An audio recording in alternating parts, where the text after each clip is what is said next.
I think we're live. Are we live? Hello, live. I don't see myself here yet.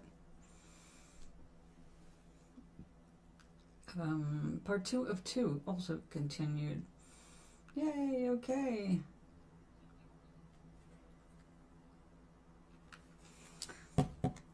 Okay, so I went and had a wonderful lunch and came back and it's like, I don't have enough, it has not enough pizzazz. I want to get some of this pink over some of the yellow. So I'm going to shred out a little more. And this is the last of this color, so I can't go too crazy.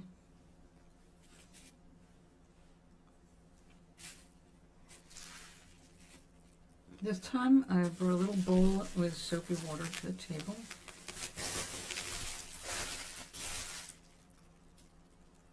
Basically to soak this so I can twist it up a little bit.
Don't get splitty on me.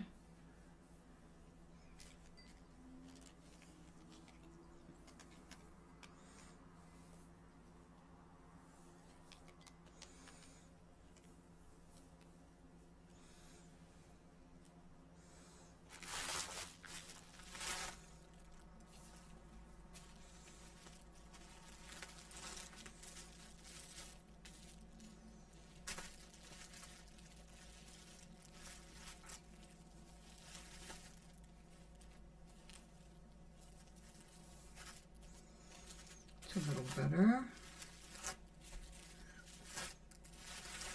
No, it will be.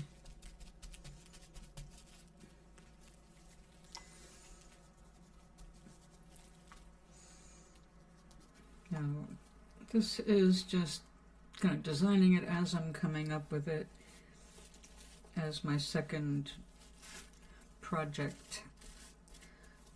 The end goal being a cozy for my cereal bowl, hot cereal bowl.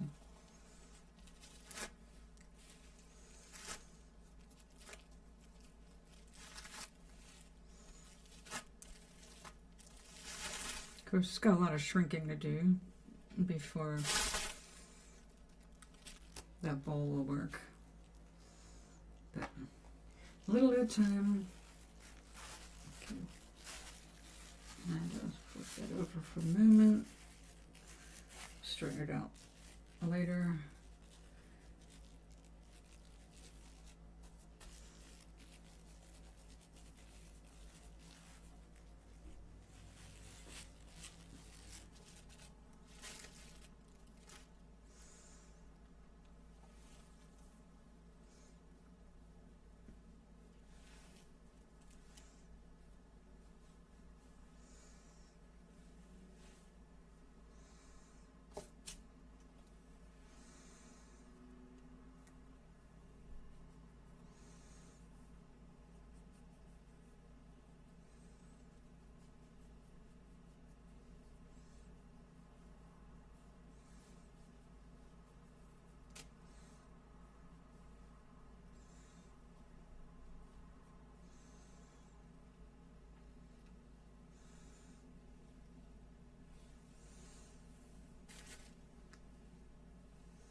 Now this is warm, soapy water. It will probably accelerate the shrinking process.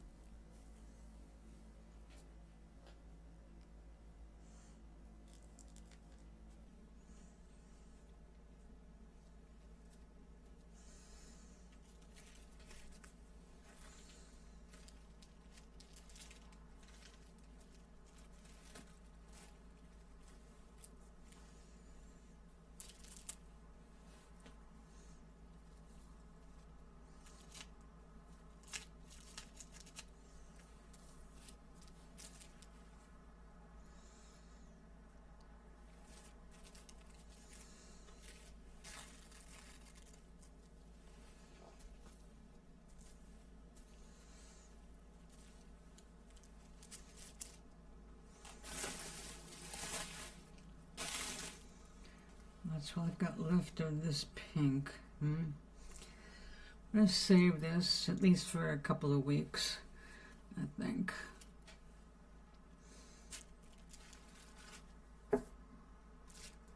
Okay. Am I satisfied? I'll find out.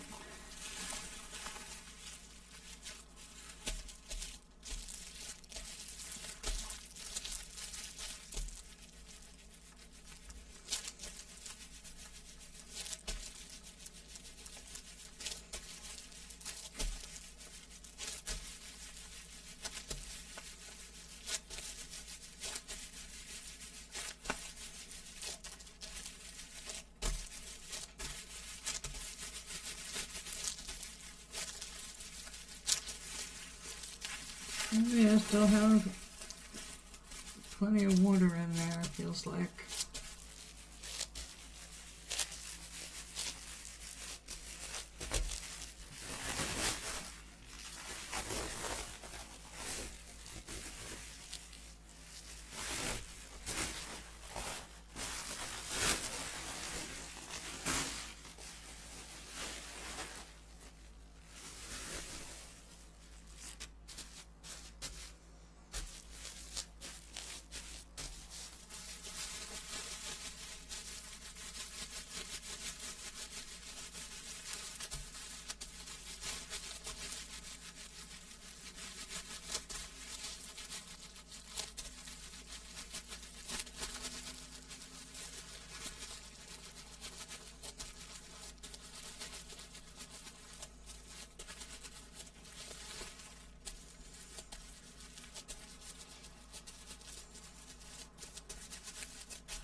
I'm trying to imagine it in the round.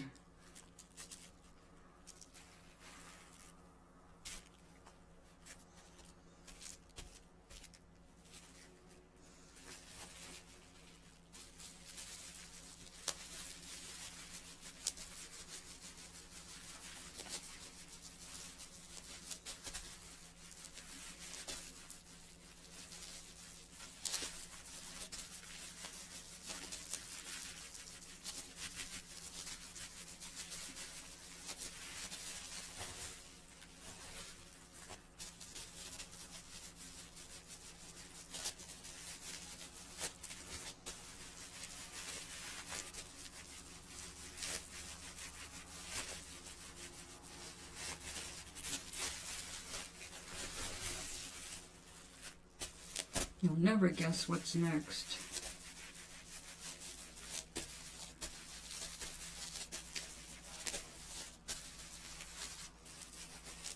I mean, the next project.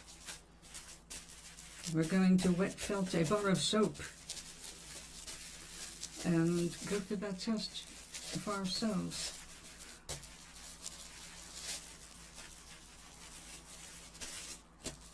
It looks adorable. Looks like a good gift idea. It doesn't cost a fortune, but it's got a lot of your own personal involvement. So they're all pretty much products of love or complete boredom.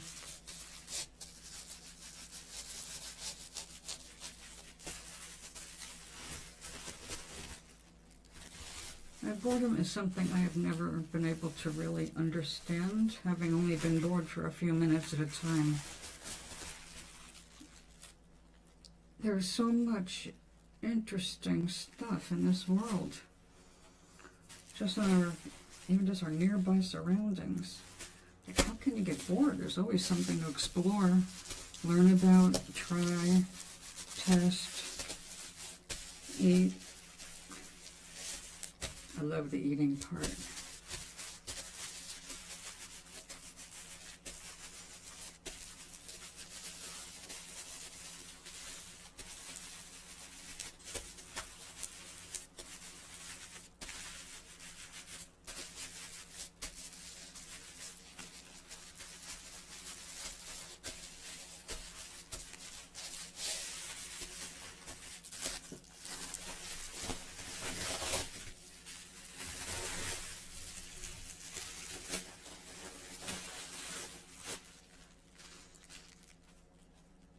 There are ways to go, but we're getting there. Let's go ahead and do some roly-polies.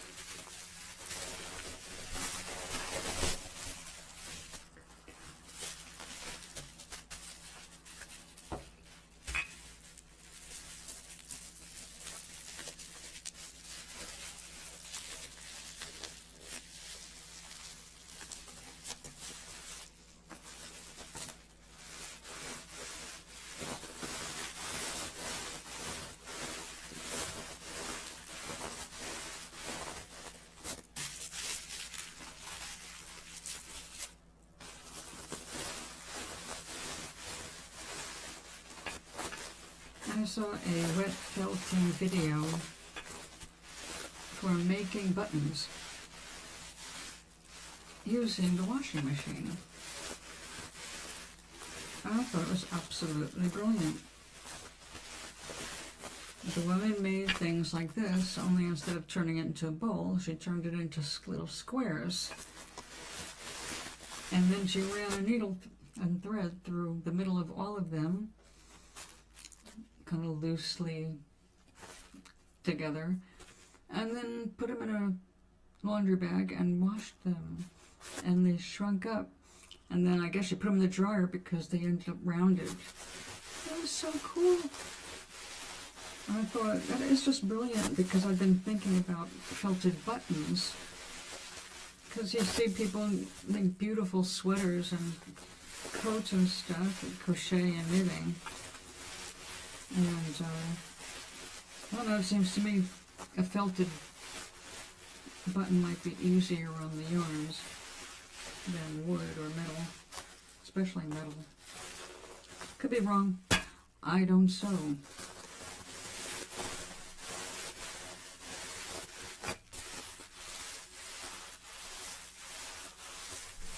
Most things pertaining to needles and threads need to be directed to people who are experts in that subject. There's a reason I was attracted to felting versus crocheting. But I do love weaving.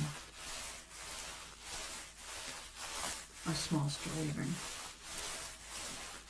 I think I would have enjoyed having a big loom and learning about all that, if I'd ever been in a position to have that kind of a thing in my environment. I've never had that much room to live in. Those things are big.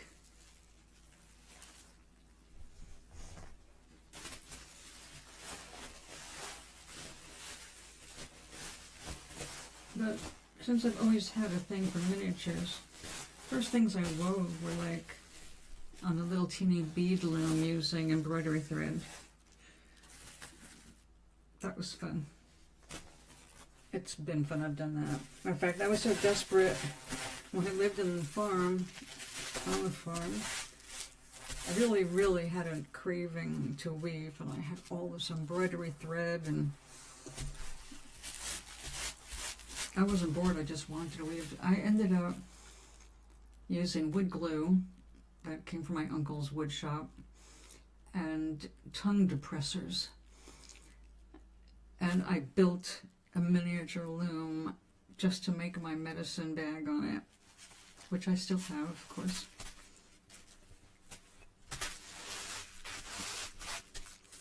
But of course, the loom was destroyed in me removing the bag.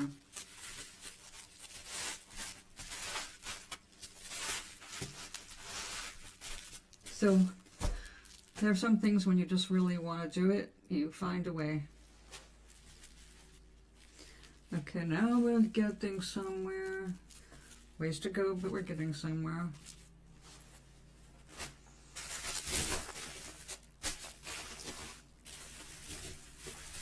The thing about these, they've got to be rolled in all directions to encourage the migration of the hairs.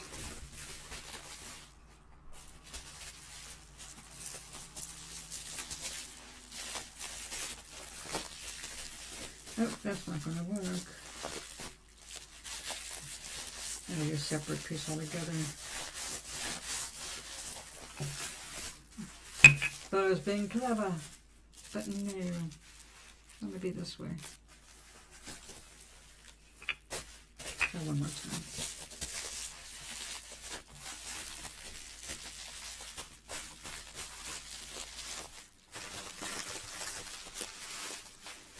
More difficulty than necessary. So hello, out there in YouTube land. I see two people in the room. Probably one of them is me.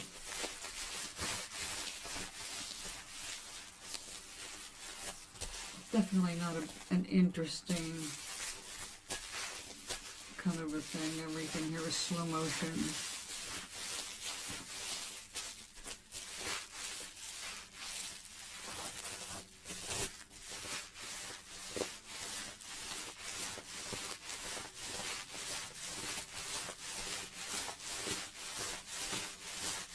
Now I can see why one woman advised 400 rolls,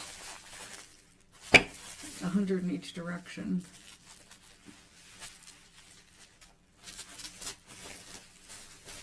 Yeah, it takes a while.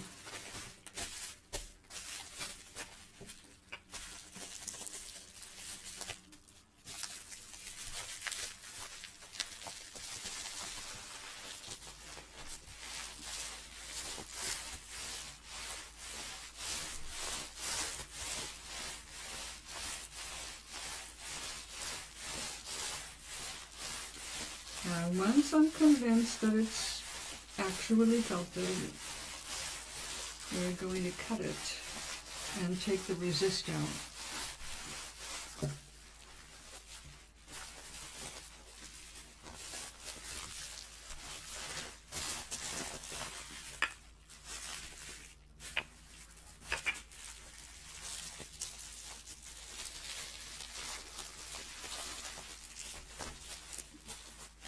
That's going to be sudsy.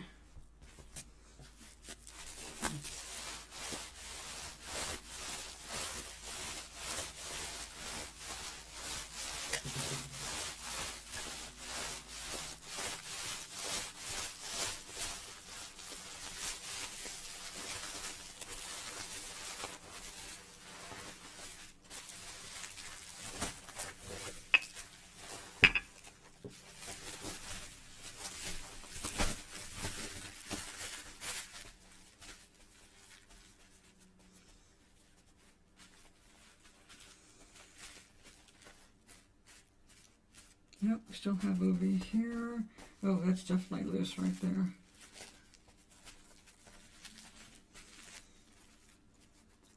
Okay. Probably because I twisted it, and that's gonna change how things go walking. But I want that texture, and that's what it takes. So.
Okay.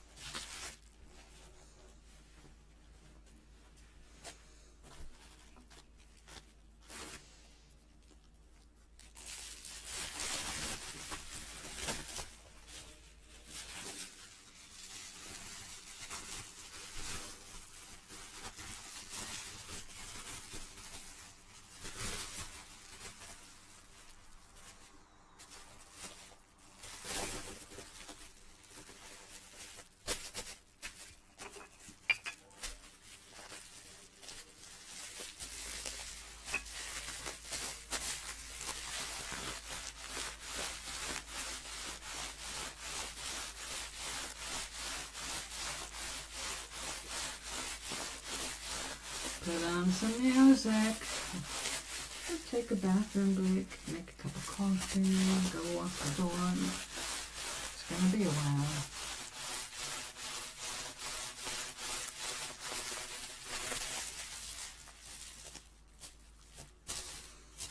The most entertaining part is when I get a hair up my nose or behind my glasses.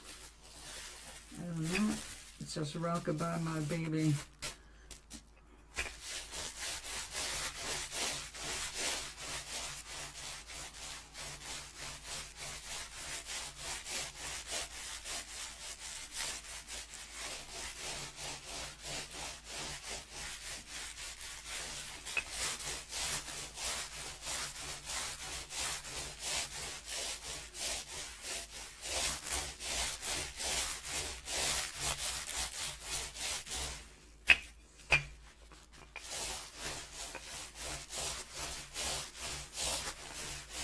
That's clumsy. This is just overly big.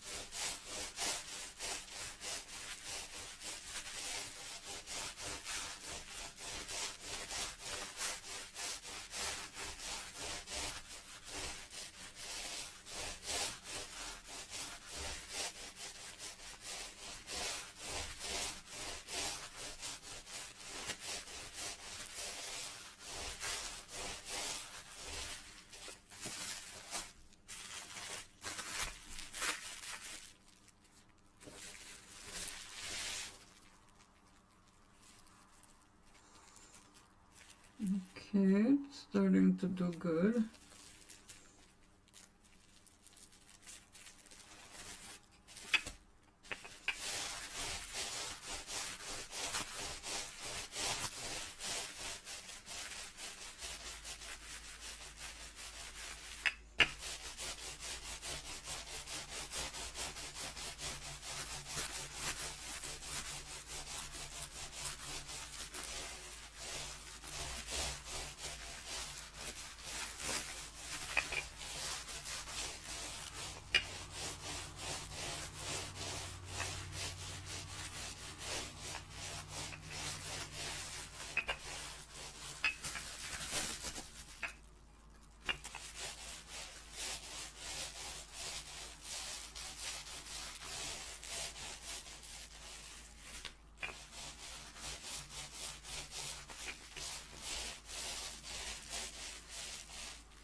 that pretty?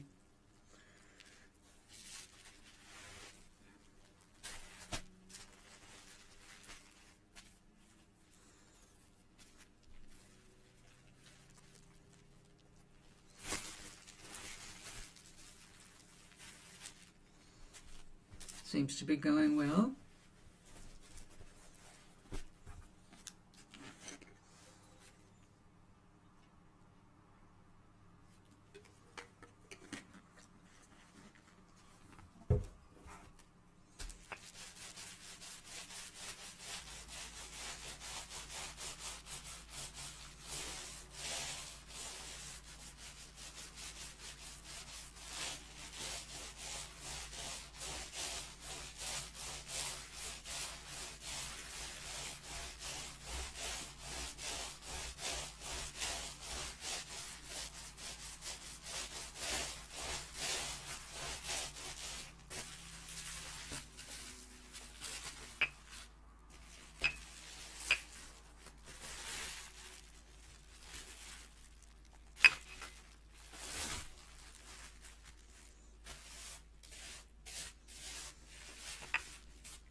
I'm gonna have to wash this plastic, hang it in the bathroom to dry.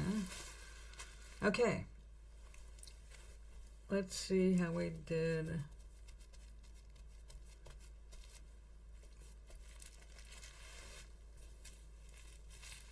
I think I'd like to rinse it with some very warm water.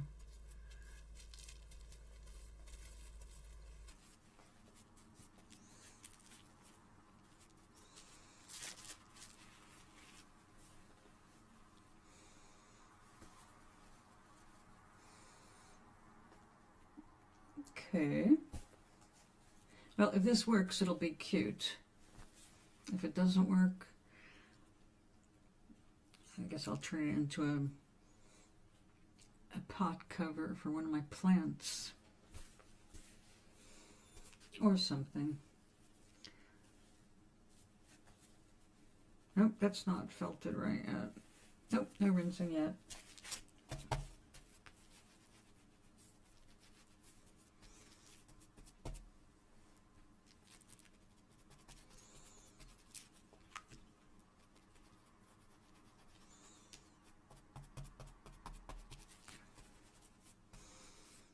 Well, for something so sudsy, you're not acting it.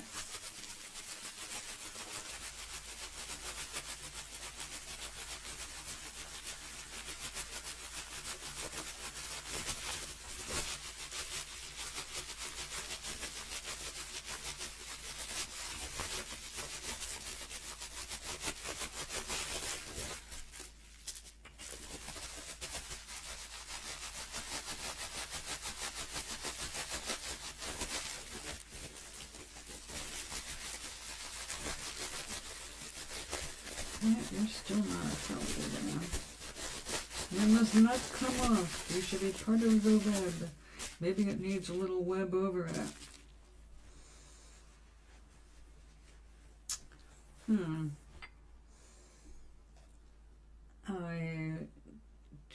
I don't want to put too much black on. I did fluff out some black.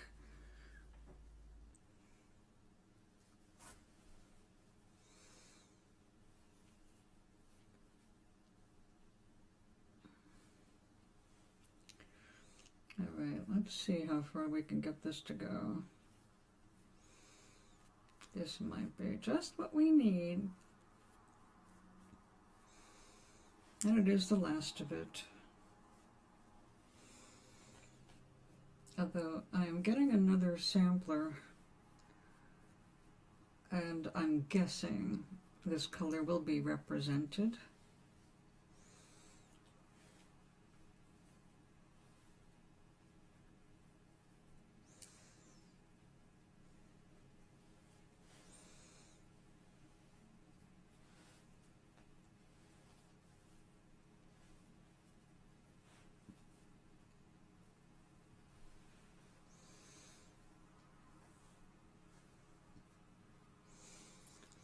I have to say, I really do like this material.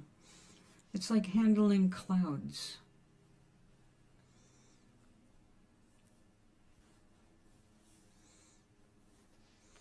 Maybe that's what I'll make it look like.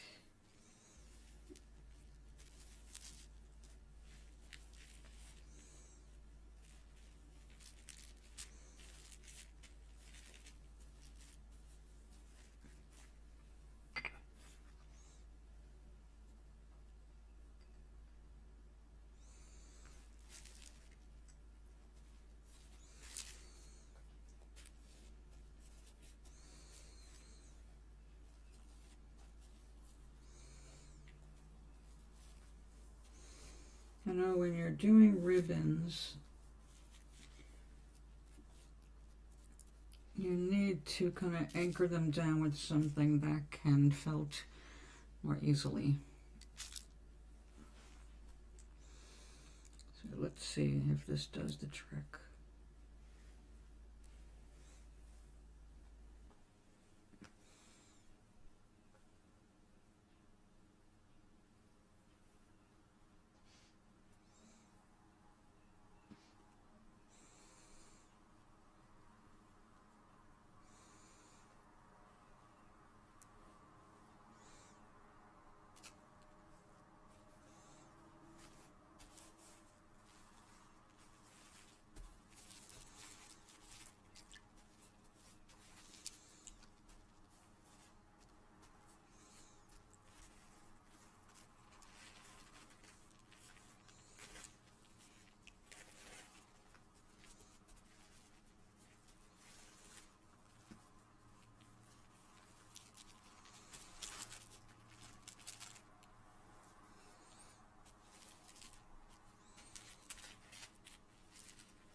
All right,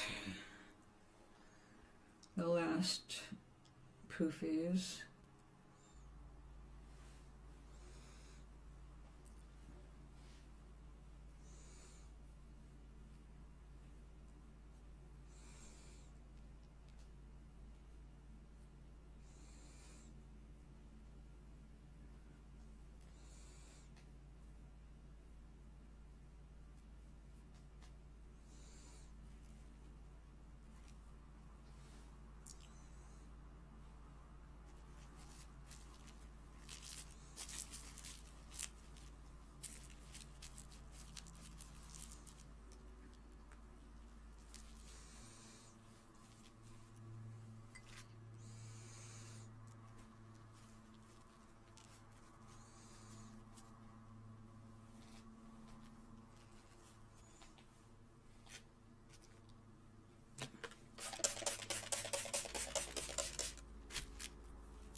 Oh, here's my last poof.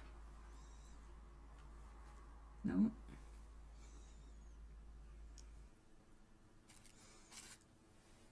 Uh-oh.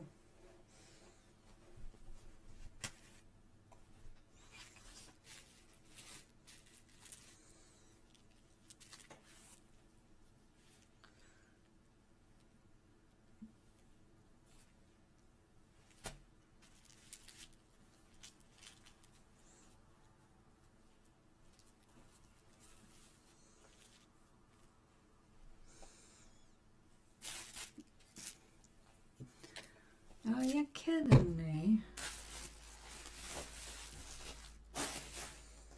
When something doesn't weigh anything, it can disappear really quickly. So I will have to stand up and see if it's on the floor.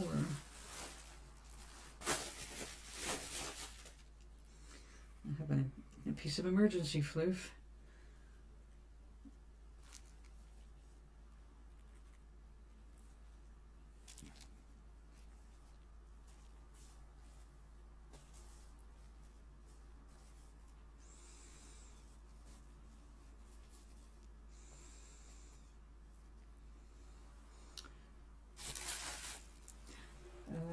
Okay. It's probably stuck in my hair.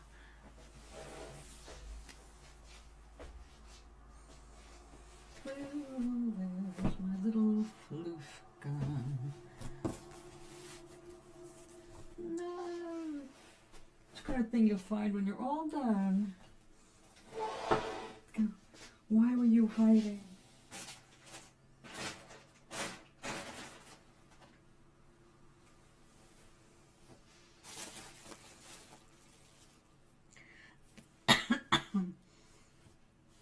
Is it on me? Oh my goodness. It'd be funny if I didn't want to just get on with it.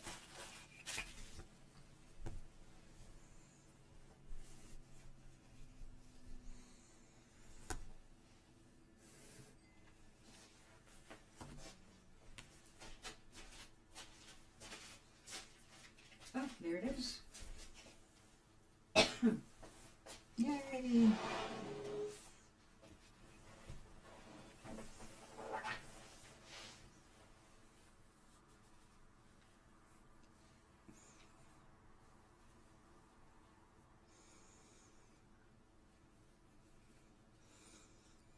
Oh yeah, I am checking over my orders and making sure I order combs.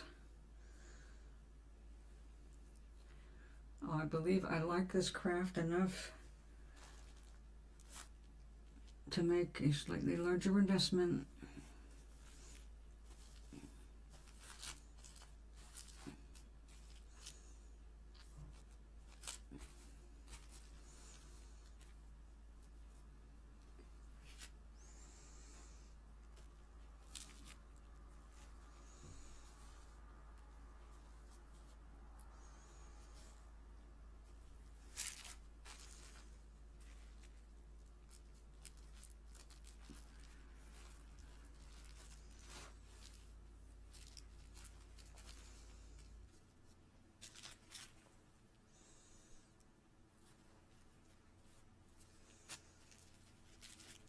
Okay, we have used all the pink up now.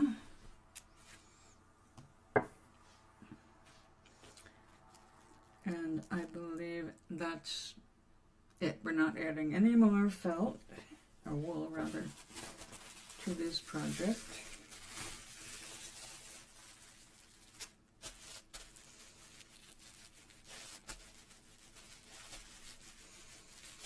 It's time to do all the final mushing.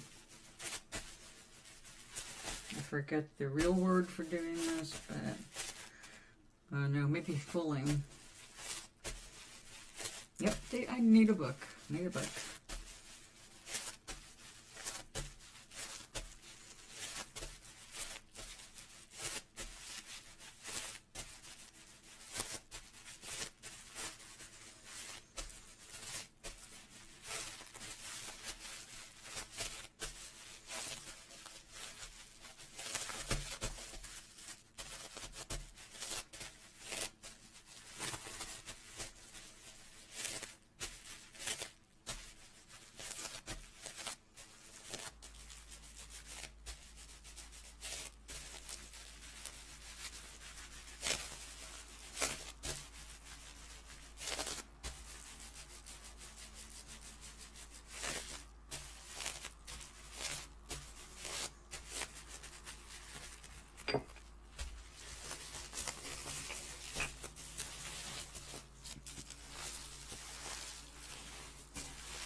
Are you interested in this? Or just using me for the background?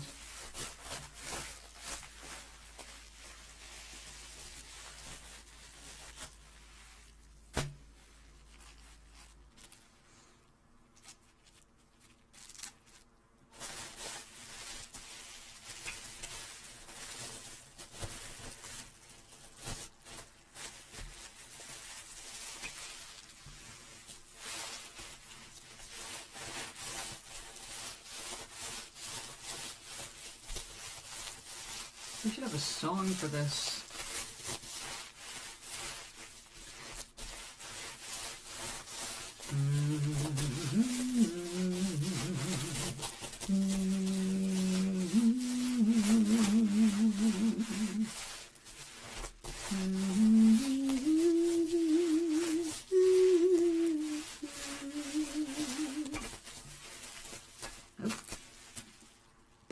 Zip.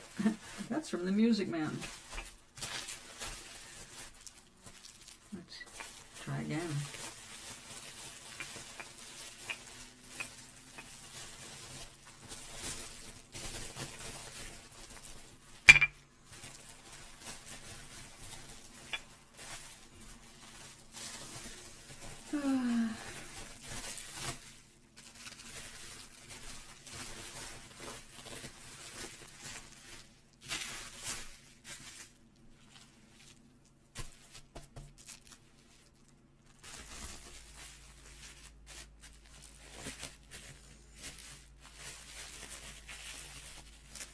Oops. Let's stick with this.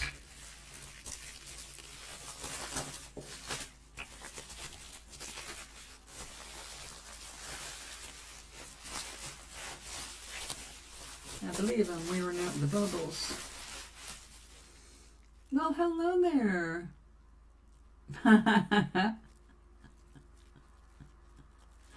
Nice to see you. Well, go ahead if you enjoy having this for the background. I'm fine with that. But it's nice to know that there's humans here and not a bot.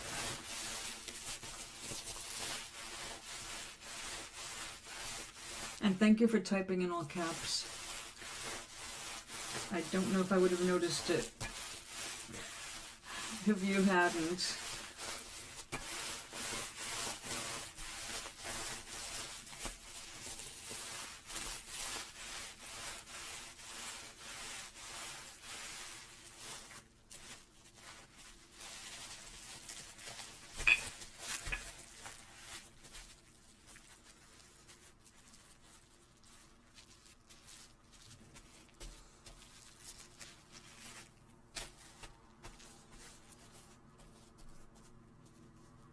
Yeah.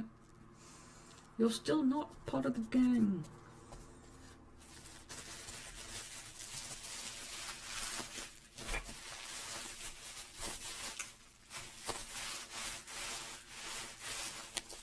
So a game called Bilateral. I've never heard of it, which is not unusual for me. My knowledge of games stopped a while ago.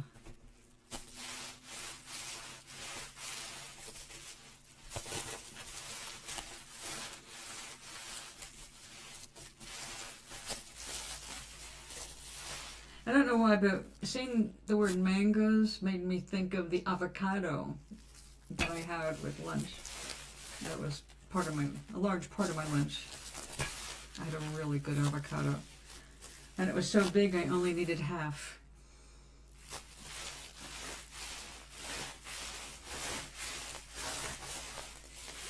Back on the subject of food.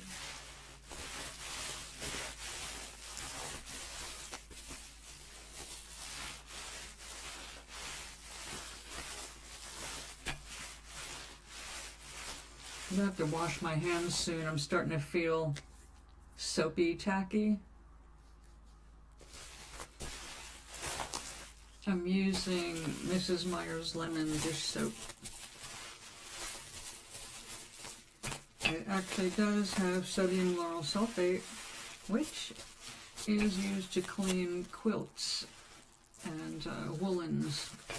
This is wool, so it works.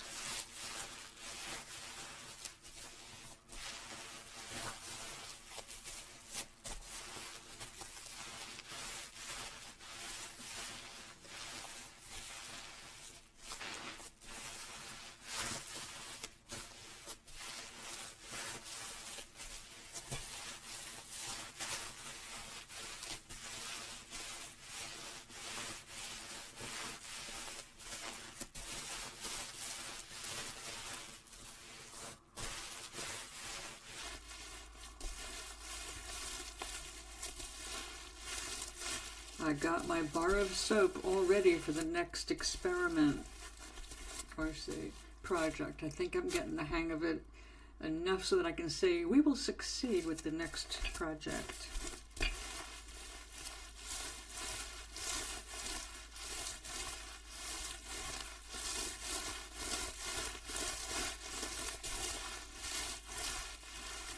Now, I am succeeding with this. Won't really know until it's done, though, if it's going to fit the circumstances. The bowl I think I'm designing this for. My morning oatmeal bowl.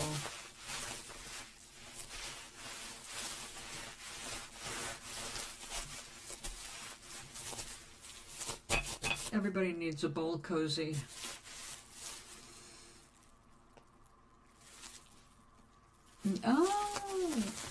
Well, to make a long story short, in researching needle felting, I discovered wet felting, and I got like over the top excited. So, although I ordered a beginner's kit for needle felting supplies, and a friend bought me a kit which I used to learn on. Ta-da! Actually, it's kind of squashed down now. It is a succulent that fits in a wooden block. So it turns out this was not a beginner's kit, and I didn't do a great job, but I did an okay job, and I learned a lot about felting in doing this. So it's not my pride and joy or anything, but it's like, okay, needle felting, cool, boring. I just didn't really get off on it. I mean, when I pretended it was a voodoo doll of a certain president, I did have some smiles on my face, but overall, I just don't have that kind of patience, even though this requires a lot of patience. So this is wet felting, and instead of using a needle to make the fibers bind together and intertwine, you pile everything up like this so that you get wool going that way and wool going this way, so they interlock when you start agitating them with a lot of soap and water. It makes them want to kind of go together, and it becomes felt. When you do it right, it's a very strong, warm material, very sturdy, and if you do it wrong, it isn't. So this is my second one. Let me get my first project. This can sit for a few minutes. I actually had it sitting overnight, just plain white with a yellow bottom and a sky blue stripe at the top, because I got tired and I couldn't finish it.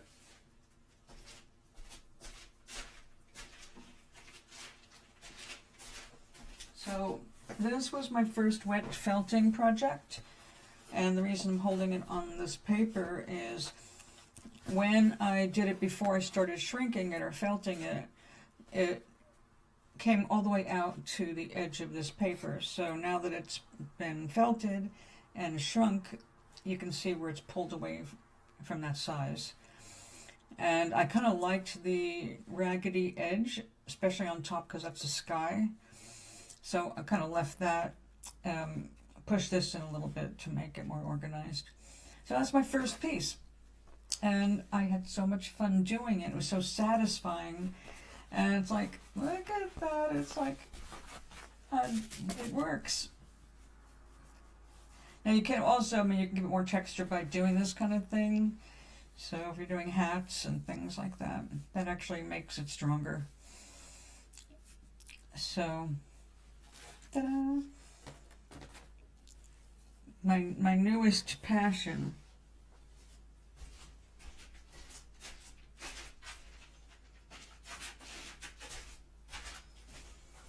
So you can needle felt on top of it, and the next project is going to be two things.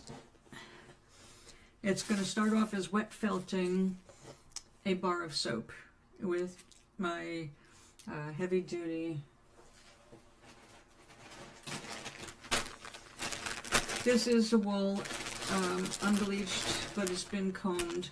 It's a little bit coarser, and I used that to go down as a first layer because I've got so much of it, and then put the colors on top of that because I've got so little of that. It turns out, I just discovered this yesterday, if you felt a soap, wet felt first, it shrinks to fit the soap, and the more you use the soap, it shrinks to fit the soap. Also, it dries it out fast, so it lasts like 3 times longer than usual. And when all the soap is done, you have this wool scrubber that you can use in the sink on your dishes or on your body. It's like, I have to try it. And then after you do the wet felting of the base coat of that white coarse stuff, then you can use a little bit of there and do needle felting your patterns or designs.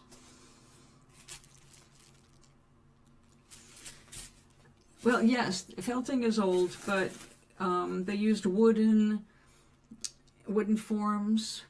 We have this flexibility, you know, we've got this. It turns out that small bubble wrap is a modern thing, obviously, because the little bubbles help agitate the fibers so they're more likely to knit together.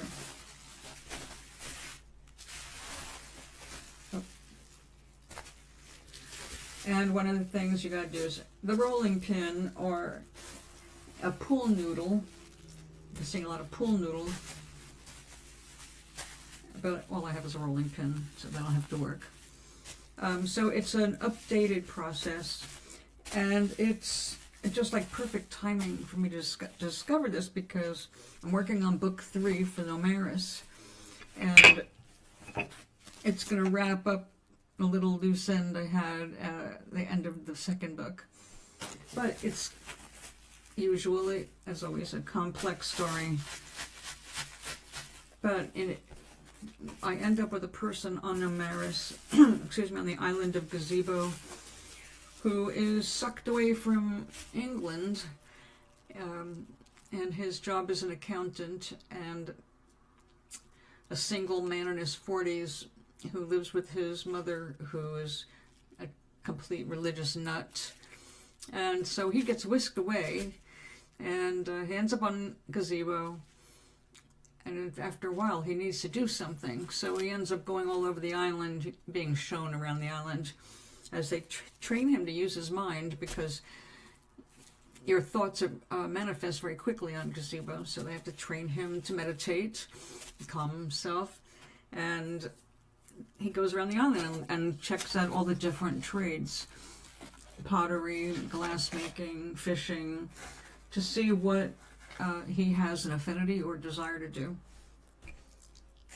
So I needed some more stuff to do, because on Gazebo they can't leave the island except go out to sea and fish, but they can't get through the force fields, so they have to produce everything that they're going to use. And it being a crazy island, of course, they have everything. I'm writing my 3rd book. I'm writing the 3rd in the series. I've got them on Amazon right now, but I'm pulling them, except for the Kindle versions, because I know people who bought the Kindle versions, and if I take down the Kindle versions, they can't access the story anymore, and I don't want to do that to them. But the print I'm taking off Amazon, and then when I'm done with the 3rd book, I want to release them under, what's the Barnes & Noble one? I will self-publish. I had the first book was published by a regular publisher, and I had a 7-year contract. I had never intended to do a sequel, but then years later, it surprised me. So I just had my 25th anniversary for my first book because it was finished in the year 2000, published in 2006, and then as soon as my contract was over, I self-published on Amazon. Realized that I was surprised with the second book. I wasn't planning it, but I kind of was. But that didn't happen until years after I'd finished the first one. Yeah, science fiction, fantasy. If you don't like Terry Pratchett, you will not like me. This particular series, I guess you have to read it with an English accent in your head. It's not my speaking style.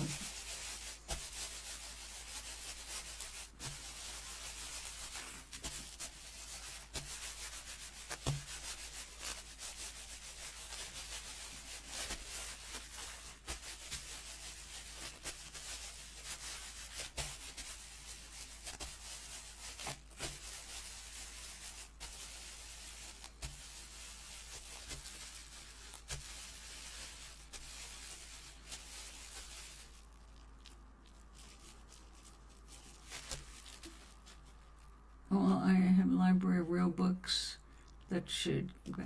Yeah, I've got only a handful of hardcover books. I think maybe 3 I have to still read. 1 is a softcover. But I lost a lot of my books, which I already had read, but they were reference books too. Because after my divorce, I was kind of like in limbo for a while, and all my stuff was in boxes in basements until I got settled here. And unfortunately, those basements were not always great, and mildew. Lost my whole freaking library to mildew. I saved a few books. I got one that I saved because I kept it in a Ziploc bag because it's so old and mildewed. But it's like my precious Create a Planet book. That's true. That's true, especially if you're fortunate enough to have a cozy space to do that in. I think, yeah, I was really lucky in that my father was, well, he was a book publisher too, but he was a big reader. That was his, you gotta read, you gotta learn, you know. So, I was very fortunate in that. He was a brilliant man and devoted to books. There was a point to that, but I forgot what it was already. This takes my attention, I'm sorry. Oh, he had a lounge, a chair, you know, like a stuffed chair.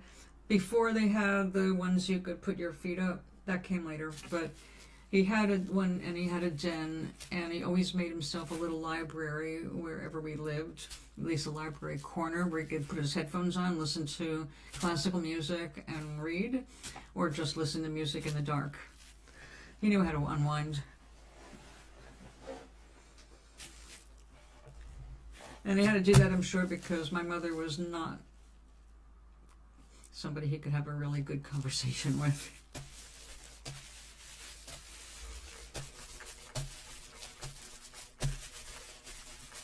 But the reason I was lucky with that was because he always had a cozy chair. I, as a tiny child, whenever he was away at work and I wasn't in school, I could be in that chair and I could read.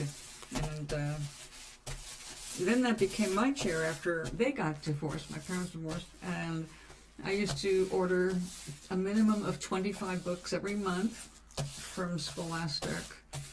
We had this book club kind of a thing where I misunderstood the instructions. I misunderstood the teacher's instructions were not mine. The teacher had to have a minimum of 25 books in the whole class to place an order for the class. I made that my own. I was the kid that went home with the box and all the rest of the books. So I had lots of books, and I would just stack them up next to the chair and go through them from one pile into the next. And when I finished, which I always did before I got my next order, I'd start over and read them again. But I didn't wait for rainy days. That was pretty much every day I could get away from my sister's noise. 3 younger sisters made noise.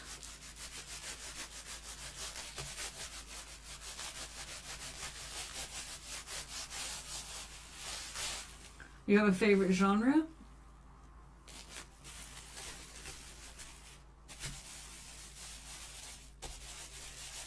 My favorite genre is actually reference books. I love reference books. Give me all the basics, like the building blocks, and let me put it all together in my head.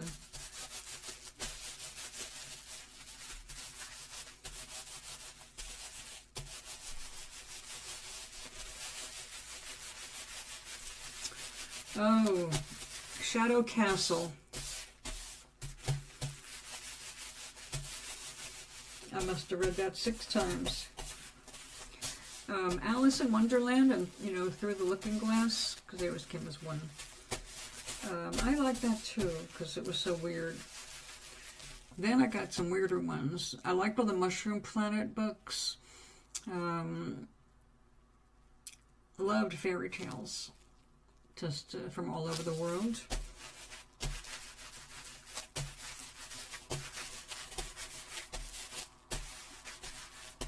Oh, and the original Mary Poppins books. Way better than the movies. Well, I never saw the second Mary Poppins, but as much as I loved the first one, because it did hold fairly true to the first book, it was the books. I just loved the books. The stories were so much more real when I had them in front of me. Where is my... Here it is.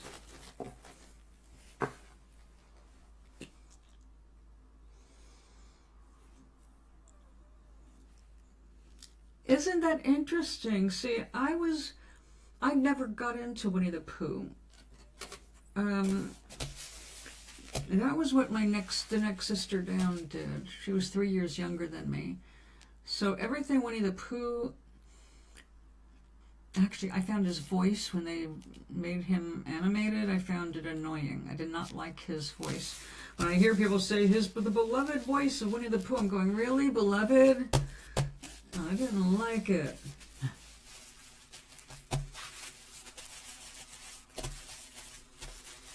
At 7,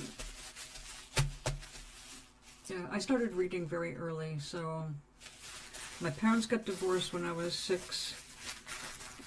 Between 6 and 7, and yeah, I definitely lived in a world of books, including encyclopedias.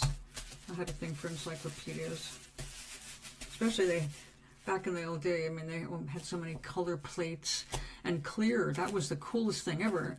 Like, you could open up the encyclopedia to the human body, and there was the human body all in transparent layers.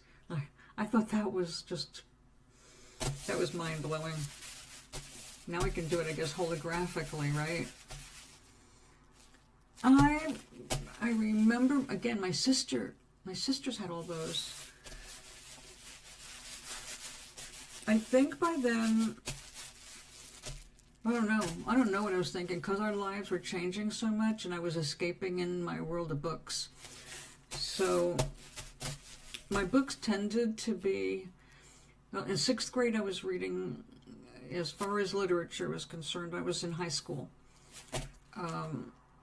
I did not enjoy Shakespeare as a kid, but later on I got an appreciation for some of it.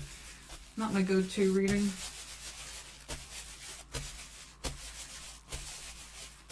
There's just so many great writers.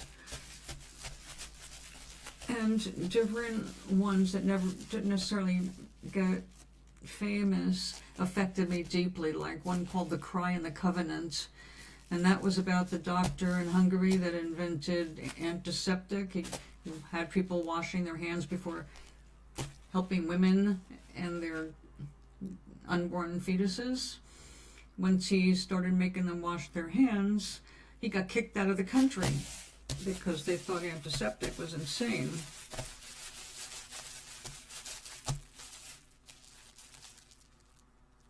That's so cool. My father was a door-to-door salesman. He sold Bibles, and then he sold encyclopedias.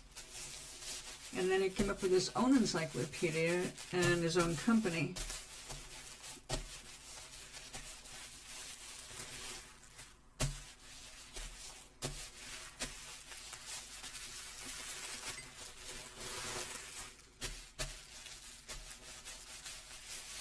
Well, my dad was doing that back in the 50s, and had his own company by 62, something like that. He was already doing really well by 64, well, then up until the time Dr. Martin Luther King Jr. was assassinated.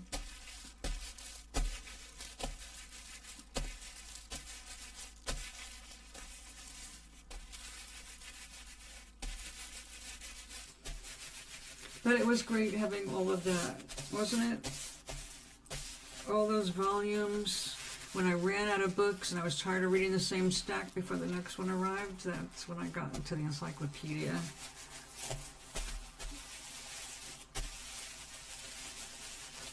Another thing, my father had basically an encyclopedia of maps of the world. That was just... I wish I understood it better at the time I had access to it, but those were mind-blowingly detailed, beautiful maps.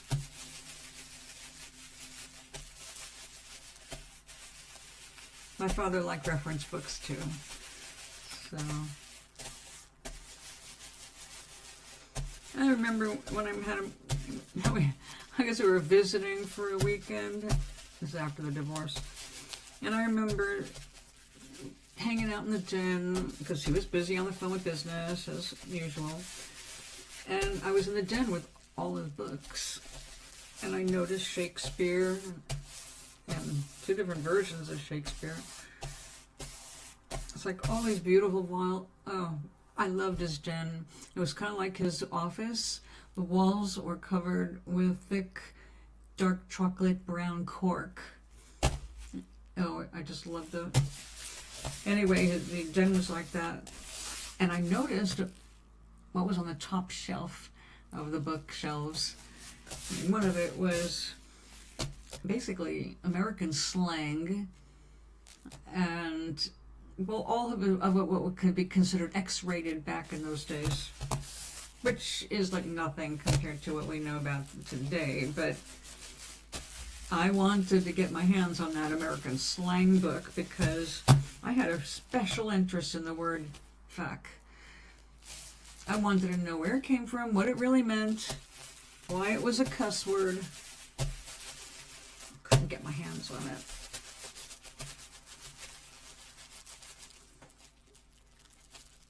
Oh, isn't that awesome?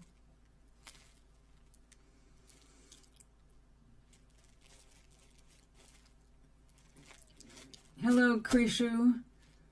Did you come here to be trollish?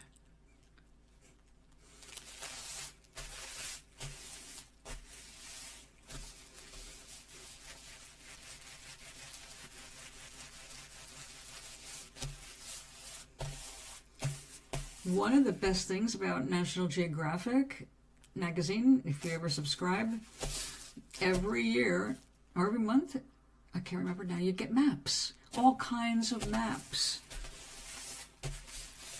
I used one of the oceans to design some of Nomaris. Hello, new person. Where are you from? I'm making wet felting. I'm making a bowl holder, but I'm wet felting as the technique. That's wool. This is bubble wrap. I made my design and now I'm making it all stick together. I'm not giving lessons. This is something I'm learning.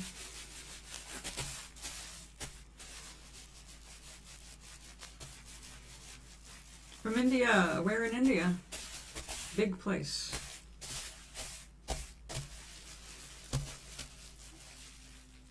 Do I believe in aliens?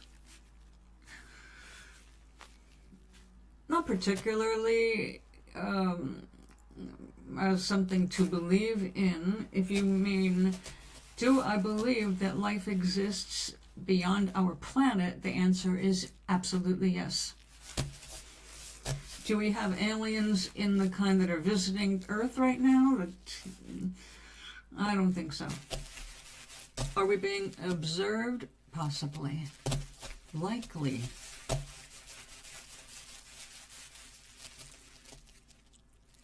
Bihar? I know, Sally. It is pretty impressive. The theories we came up with for the beginning of creation, right? Every culture has some really different beliefs. But then you see where, when trade routes were being established, how beliefs started moving along like germs.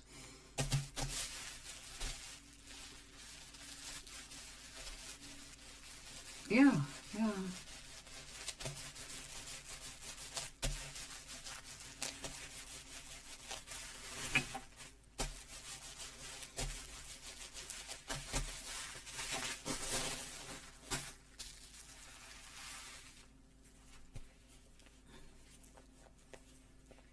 We're getting there.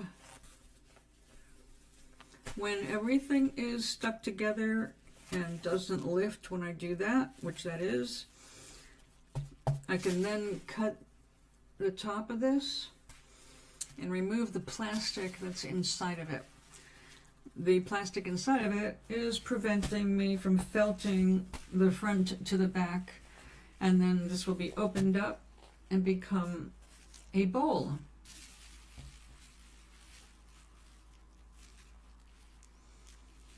I don't mind being interesting or cool, especially at my age. I am in the USA, between New York and Boston.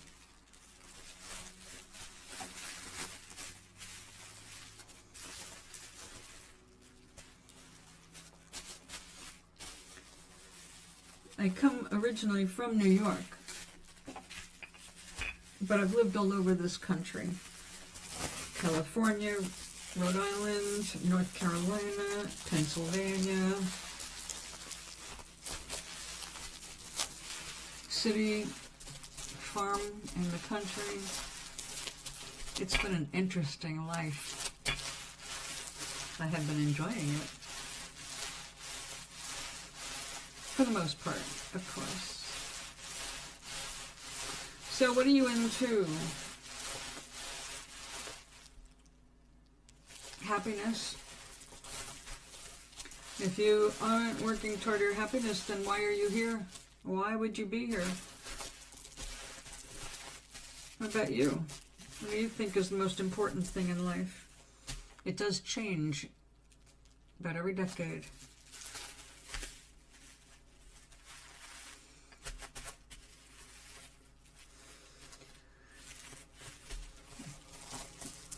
We are amazing beings. But you see, what I believe about the universe, it might not be what you believe about the universe. So unless you're over 18, I won't tell you what I think when it comes to life. Big matters.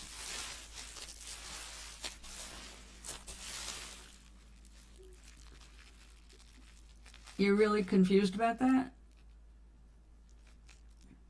About what I said or the idea? What's most important in life?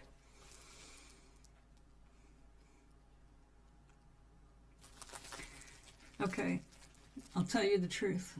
The biggest truth of life. Seriously. What matters is now. What matters is the moment. The past, it doesn't matter. And the more you pay attention to the past, the more you hold yourself back from why you came here. You came here for an adventure. To be the person you are and are growing into being in this timeline, on this planet, in that body that you have. There's nothing else on the planet that's just like you. You are one of a kind right now. Part of you always is one of a kind.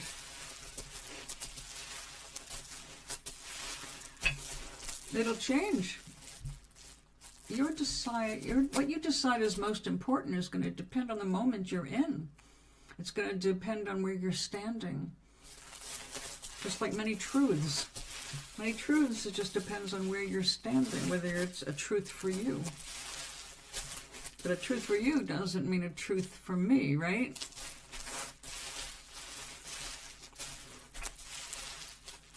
More than, 8 billion people on this planet right now. 8 billion.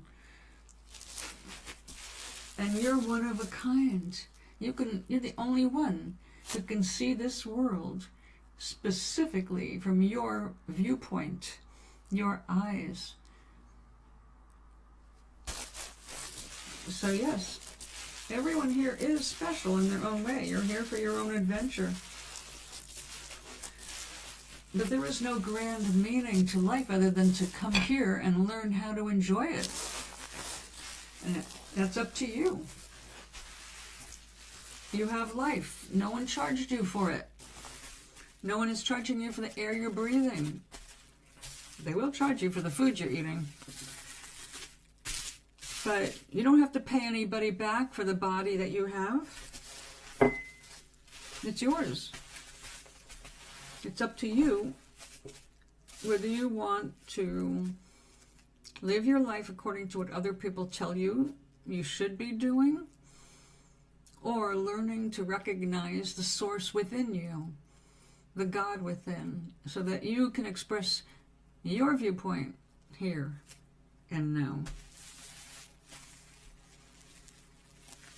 The most complicated, the most complicated thing I'll be working on, I will have that in my 3rd book, which I have not named yet. It'll be Numeris something. Just like the first one is Numeris, the edge of remembering. And the second one is Numeris, in the beginning.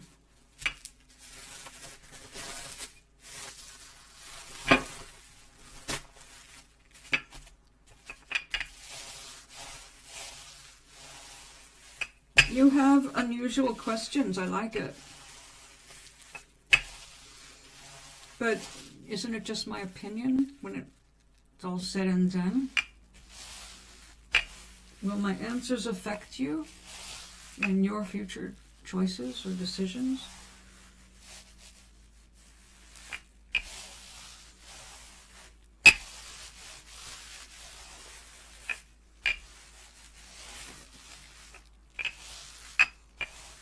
I would say that right now, although I'll be demonstrating it in my 3rd book, it's how to skip timelines, how to change timelines, how to change your future.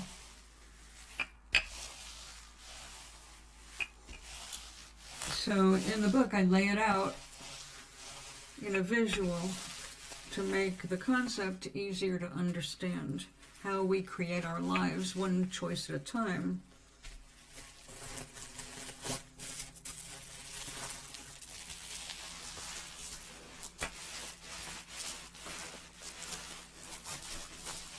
Well, that's very flattering, but not all old people are wise. I thought that when I was very young, and I worked with old people. And I found out that, unfortunately, a lot of old people are just the same young person who got older, but not wiser. So you can't trust everything other people say even when they're old. And yeah, I'm old. I'm having a birthday next month, in fact.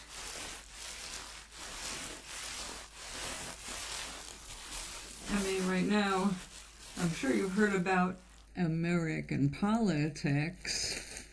We have a bunch of old people who are morons in charge. So,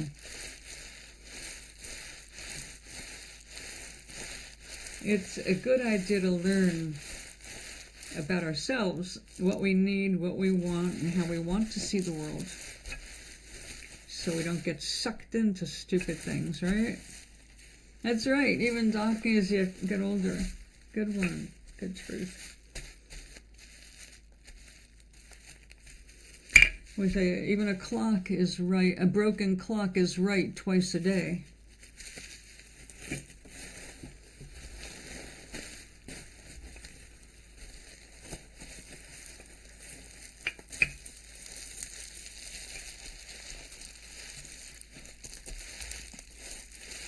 Well, that's a very big subject. Can you get a little bit more precise in what you're looking for an answer to? Good questions help create good answers.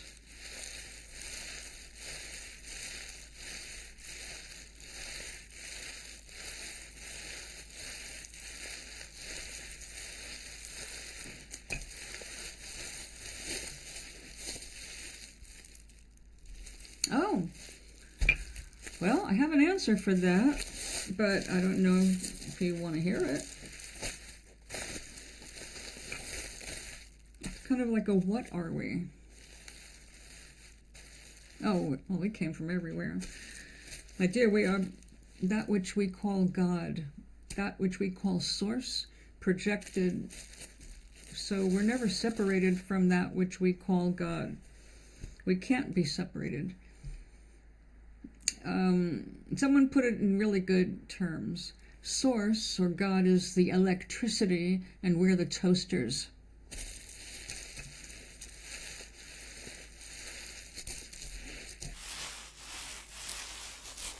We are the hands, eyes, taste buds of that which we project as source or God. We're always looking forward. But humans hold themselves back all the time by focusing on the past.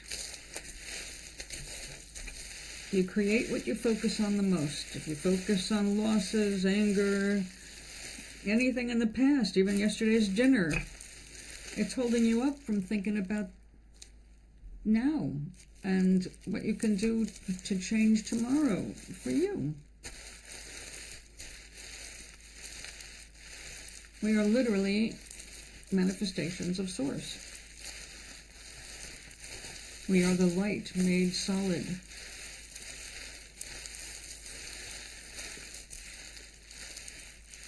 And when we shed these bodies, we don't go anywhere. They're still alive.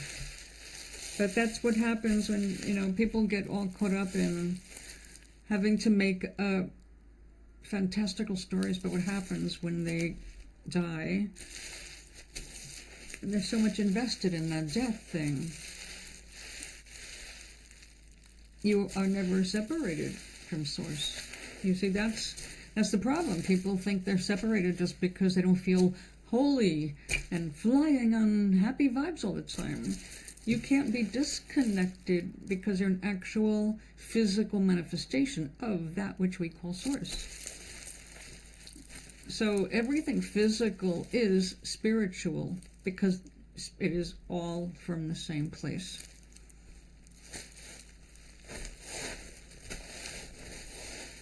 But people have a need to punish others and judge others and make up stories about what's going to happen to those others. If they don't agree with you, all of that is just a fantasy people are living while they're here. But when they let go of their bodies, they immediately go back home into themselves, and they see.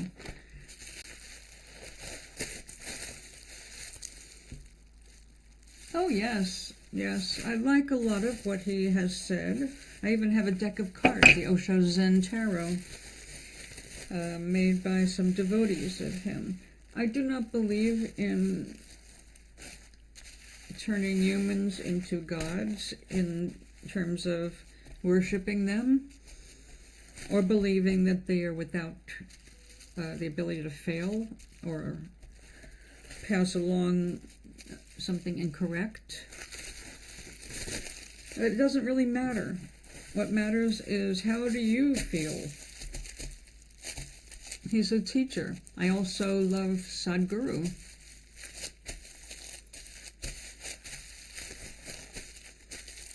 I relate more to Sadhguru because we're the same age. And we're teaching a lot of the same stuff, just in different countries and our own idioms. What about you?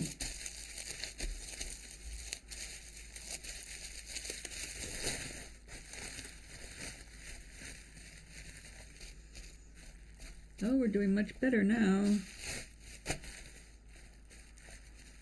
Oh, that's moving.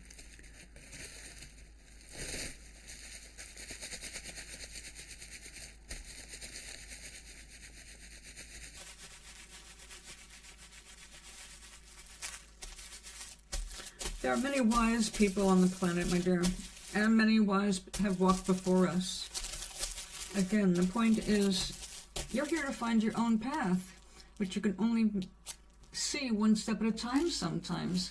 That one step, that trusting that you can take that one step, that there will be another solid step to take after that. That's all you've got to do. You don't have to figure out your whole future. You don't have to plan it all out. And in fact, that's what the mistake is for most people. They think they have to work it all out until retirement. It's like, I just came into this world. How about I enjoy it for a while?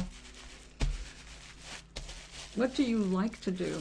Obviously, you like to contemplate philosophies, religion, spirituality.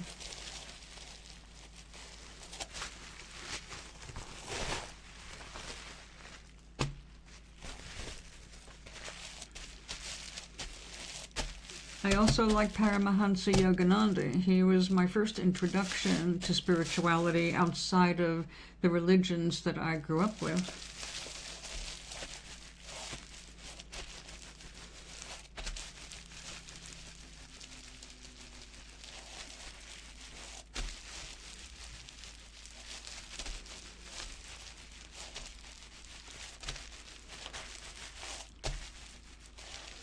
They all have something wise to add to our books of knowledge, our experiences, our understandings. But the most important understandings are the ones that you experience, because it's about you, not anybody else. It doesn't matter what anybody else thinks or believes. Everything is about what you believe, what kind of self-talk is going on in your head. What do you tell yourself every day about you? The story you tell is the story that's coming true.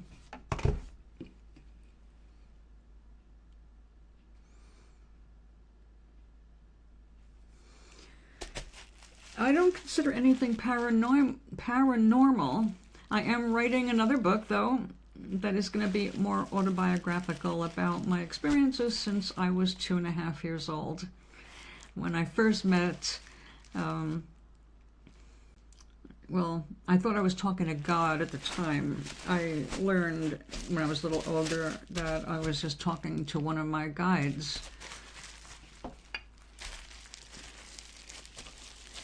But it's been a very interesting life, and yes, I guess in one word you could say I'm spiritual, but there's no way not to be spiritual. It's just a lot of people don't realize that's what they are, so they go about with their little charade without realizing that they're projections of themselves. Yes, we have many spirit guides. kind of like mentors, friends, our loved ones. We don't die. I would say the most shocking, longest, paranormal, I just say it's very normal, was my father visiting me for 45 minutes, 16 years after he croaked. And we had 45 minutes of communion, which was very much like a Kundalini experience. I was buzzing, and it was months that I couldn't talk about it without crying with joy as I cried through the 45 minutes of us being together. Yep. It was amazing. So, yes, I have had many experiences. The thing is that we tend to focus on the big experiences. I'm still doing this.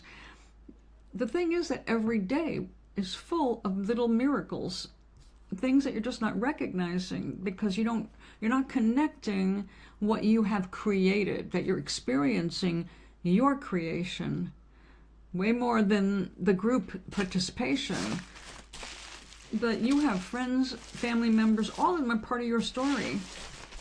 Some of them will finish with you, some of them will not. You will make new friends. Your circle will expand and contract according to you. So when you start to realize your power in this world, things get better. You smile more. You enjoy more. Life gets easier. Oh, I'm guessing that you're young, under 30.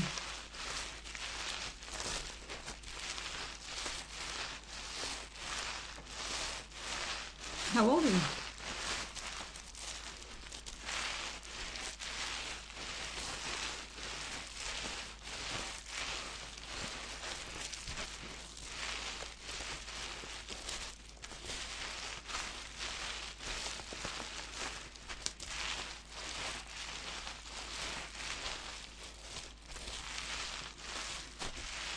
As old enough to have experienced meeting some donkeys who never got any different than being donkeys. Well, I'm hoping you're over 18 because I don't discuss this kind of thing with anybody under 18 unless their mommies and daddies get mad at me.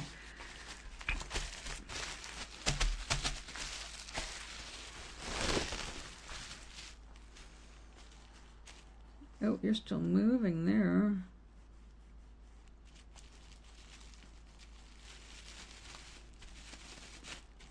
Yeah, that is not felted. I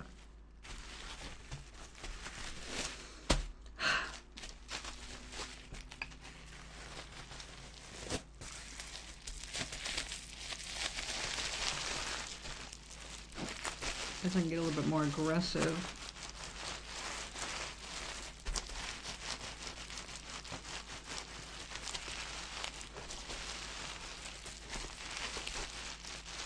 Okay.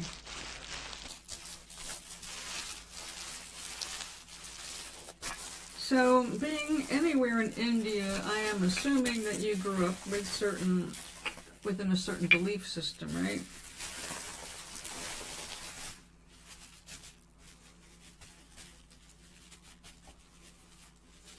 Do you feel that you're not getting the whole story?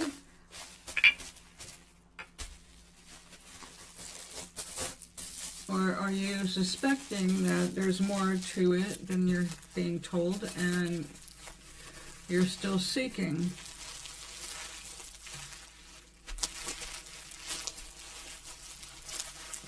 That was brought up in a very religious background.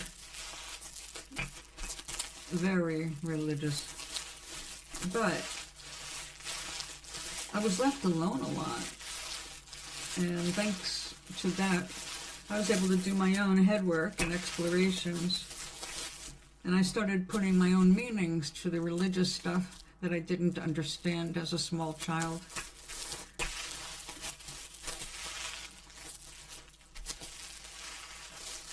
Oh, good. So I ended up at 15, I rejected formal religion. because by then I'd been talking with my guides and been undergoing changes in the real world. I mean, everything is real, but I mean in the physical world that were out of my control. So I got distracted a lot. But yeah, when the questions I was asking of my spiritual leaders, they weren't being answered. They weren't being answered to my satisfaction. And I started feeling like they were just dismissing me, like I was stupid for asking questions.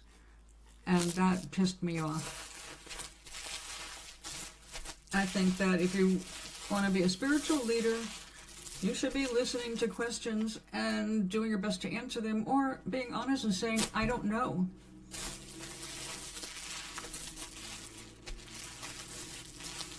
Yeah. So when I was 15, I said, you know what? And actually what happened was, I was very spiritual. I liked being in the temple. So I used to go in early on Saturday morning before services so I could sit by myself before the kids came, because I was too old for my age. And I didn't want the kids around when I went to just sit and pray.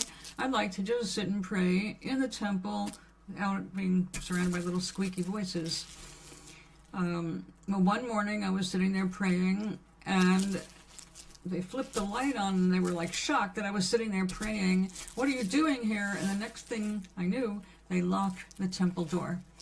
So when I went to go into the temple and the door was locked because they were afraid of vandalism all of a sudden, that was pretty much it. It's like, if you don't trust God to protect a house of worship, then how should I trust God to protect me?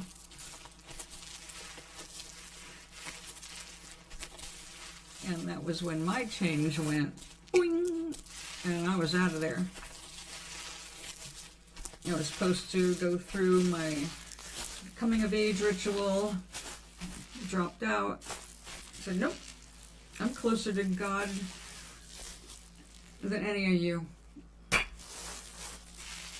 I'm not afraid. And if you're so worried about the temple being robbed, then don't put so much money into the temple.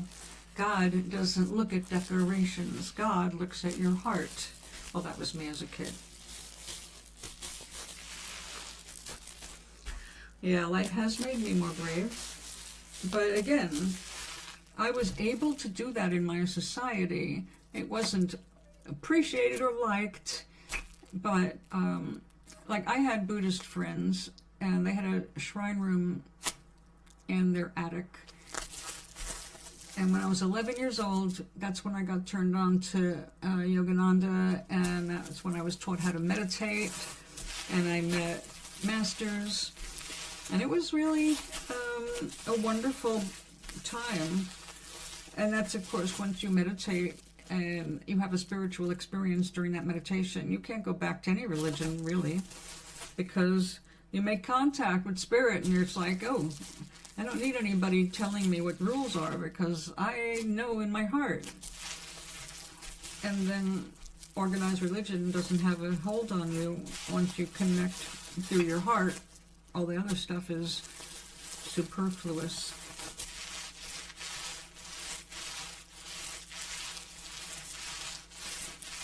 I'm not saying that being outspoken like I am and was is always a good thing. I probably could have saved myself some misery here and there if I'd been more of a go-alonger. Because I went through puberty like everybody else. I wanted to belong. I wanted friends. But I got to kind of where I didn't want a whole lot of these people as my friends. I thought they were kind of backward or stupid or... Okay, I had a best friend in 9th grade. Yeah, I'm going to say 9th grade. We were freshmen in high school. And we were sneaking cigarettes. She didn't have anybody at her house, so we were sneaking cigarettes at her house, her apartment. Well, nobody was home and we were after school. And we're sitting there at the table and I see the ashtray is really close to falling off the table. Like it's like on the edge of the table like this. I'm saying, Maureen, move the ashtray. You're gonna knock that all over the floor. And she said something I never expected to hear. She said, well, if it does, it's God's will.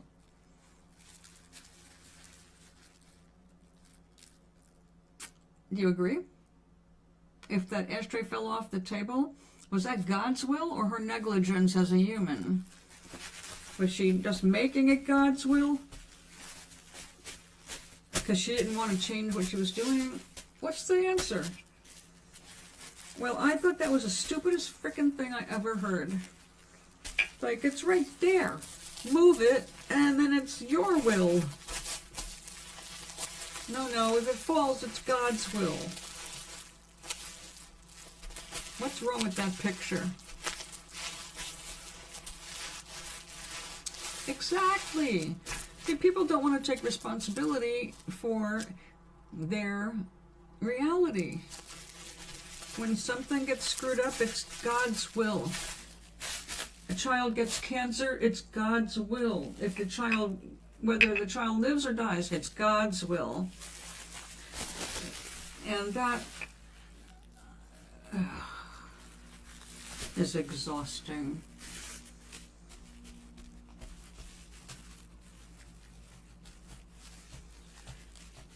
But, you know, it's like, I don't believe in astrology. But the truth is, if you really believe in astrology and you have looked at your whole life through astrology, it will work for you because of your belief. You'll start to see validations of your beliefs, whether it's true for the real world or not. You'll see it. That's all that has to happen. I agree with you on both counts. I'm about done here for the night. I'm going to give it 15 more minutes and then it's time for me to make dinner. Actually, I'm making some pickles tonight. Refrigerator pickles. Isn't it late for you? Oh my goodness, it's way late for you. You should take the rest. Well, thank you for being here. I have to ask for the algorithm. If you don't mind, please give me a thumbs up. Subscribe if you don't mind, or I don't care if we do, but I'm trying to be more responsible and getting out there, and if people don't thumbs up and subscribe, I will never reach the point where I can do live shows the way I want to.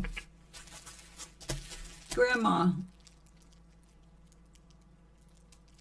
That's right.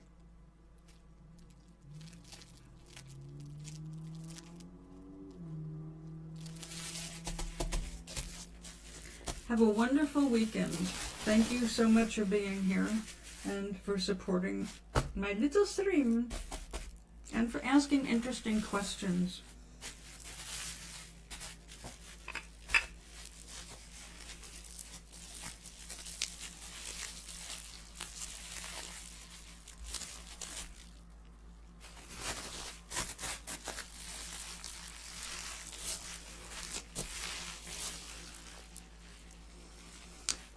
Bye-bye, my dear. Or should I say namaste? Shalom. Shalom. Peace. Sweet dreams.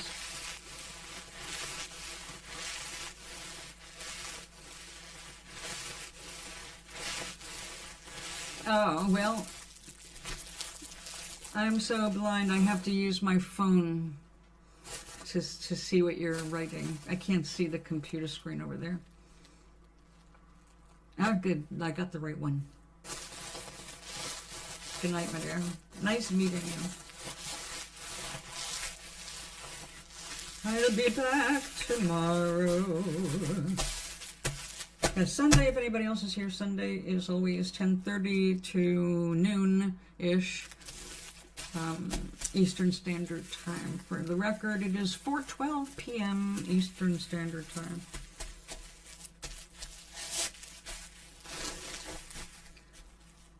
I think we may have it.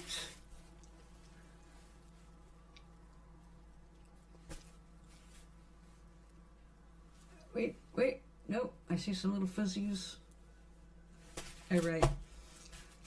I'm going to give it my all for the last 10 minutes.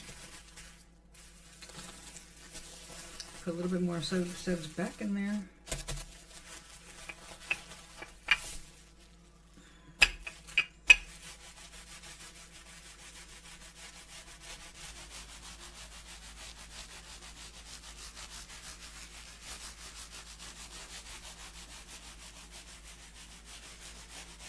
You know, I should look up commercial felting. How do they do this on a major scale? You know, it's like when you go to Michael's, you can buy sheets of felt.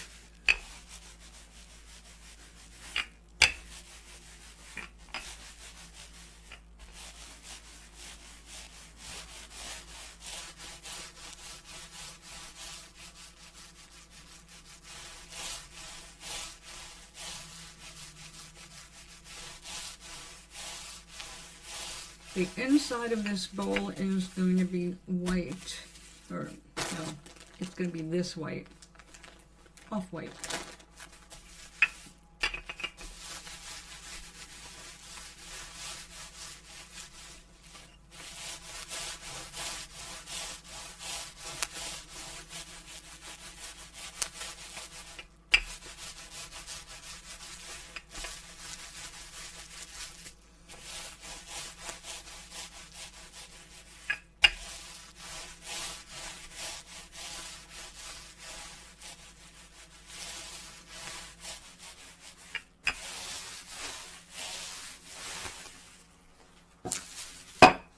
Okay.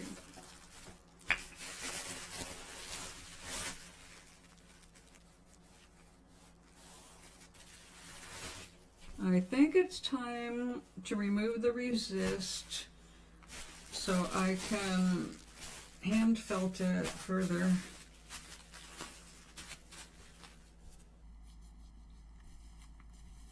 I hope I did it right.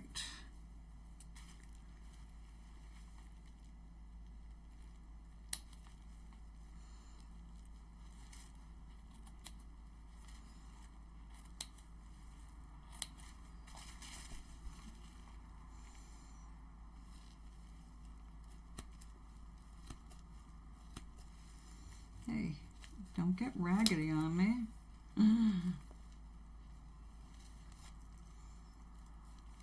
No, don't do that.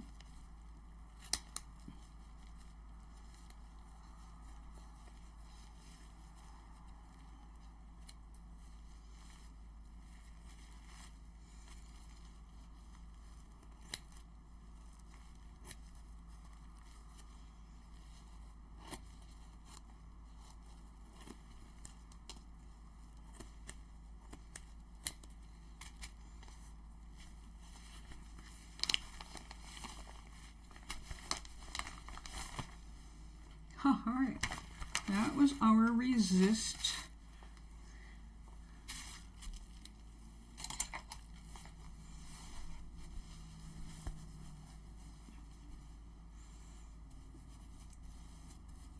Okay, so this is where I have to use some soap.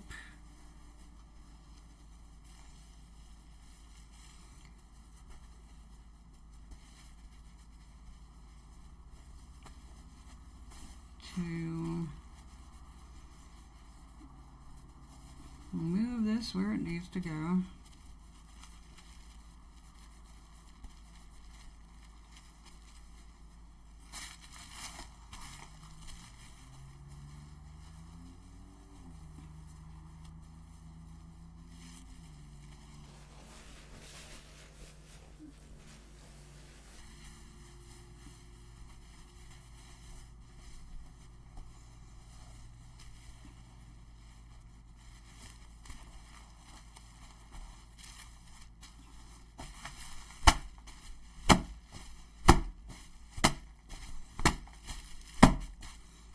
Believe me, I thought this was a strange step too, but apparently it's one of the things you do.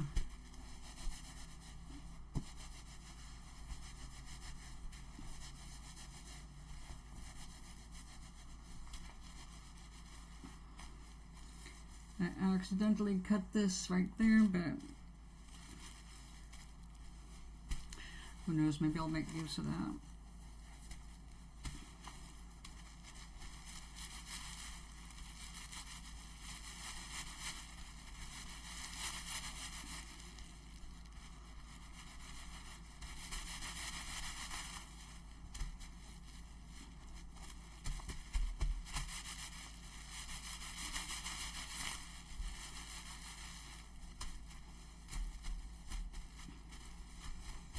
Now I am going to go get a bowl.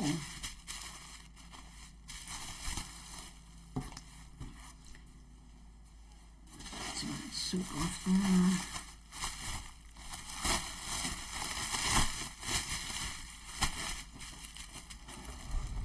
there. Oops. Snap, crackle, and pop.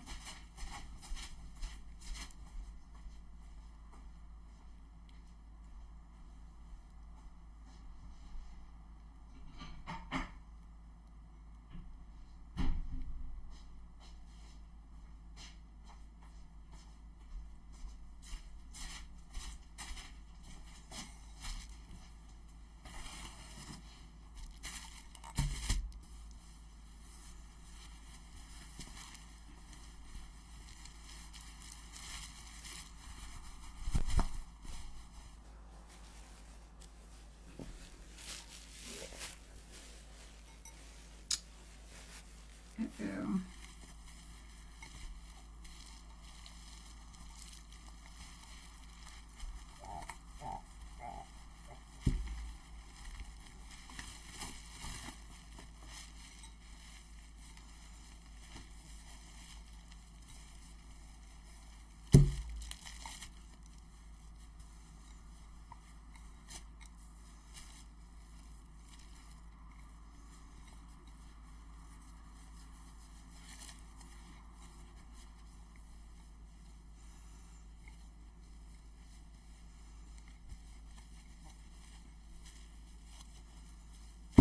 Is this going to work?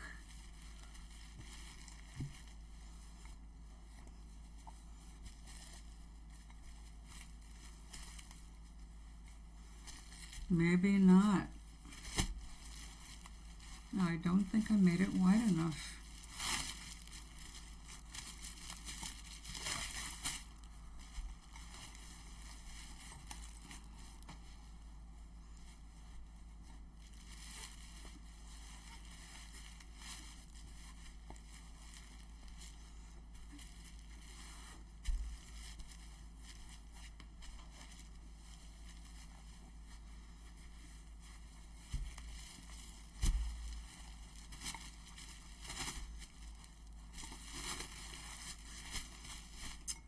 Darn.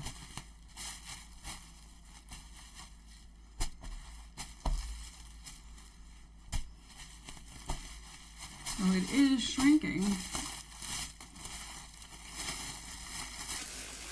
Hello, Doc.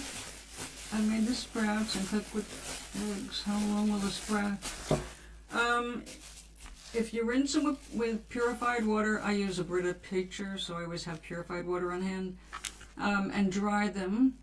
They'll last at least 3 days in the refrigerator, but it's important to keep them dry, so I put them in a plastic container so they don't get squashy, and a piece of paper towel in there. Congratulations. What kind did you grow?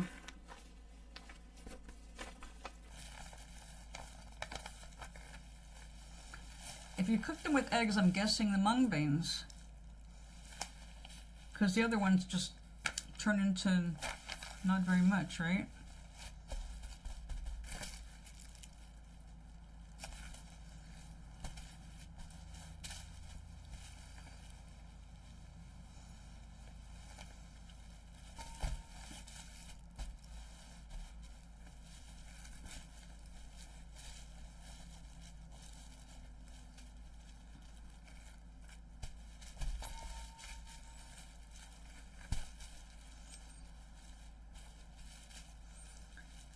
it looks like I made a clutch. And I can turn that into a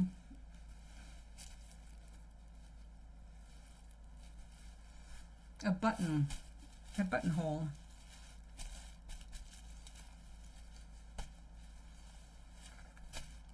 But this has to be soaked in clean water with a splash of vinegar to get rid of the soap.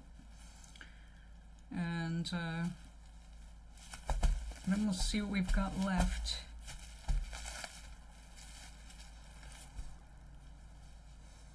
I like the way that came out. It did not be the thing I wanted it to be, but I think this came out really pretty. So we're going to make something out of this.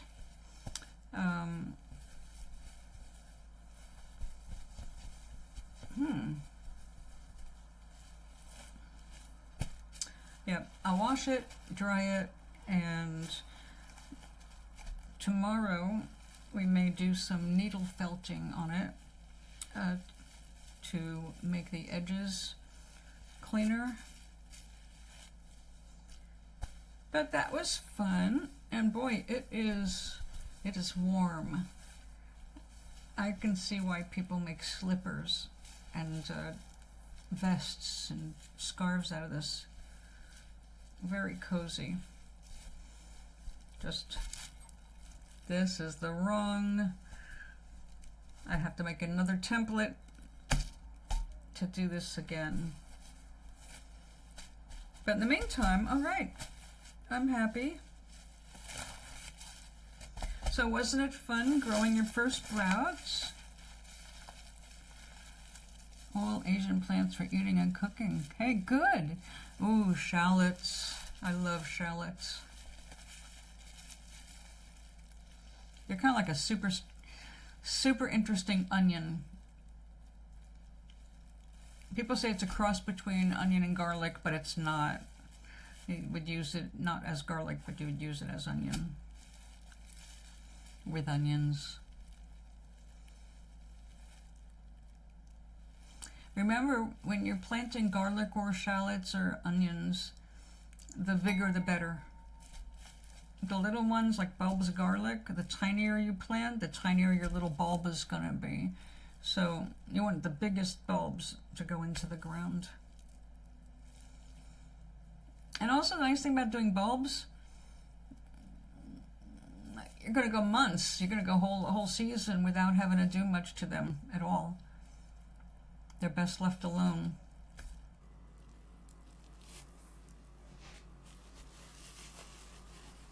All right. Okay,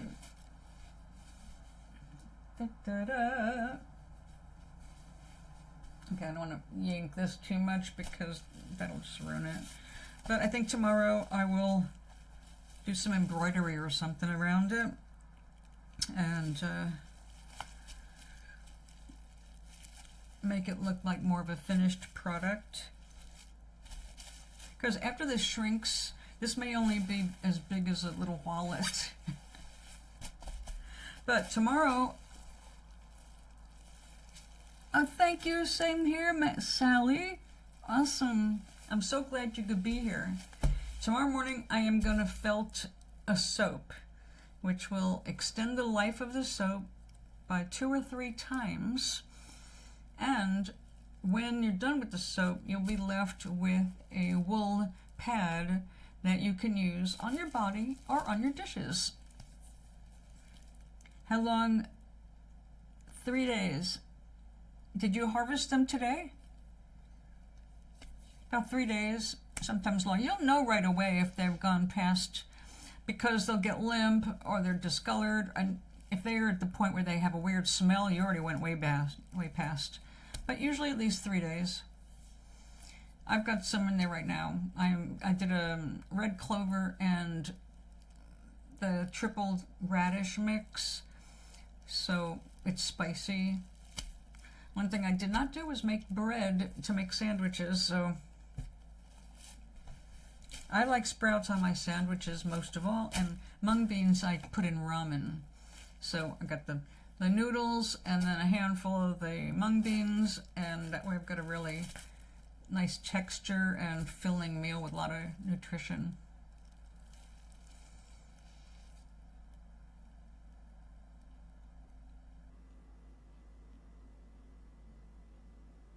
I did answer your question a few requests back, but since you didn't hear me.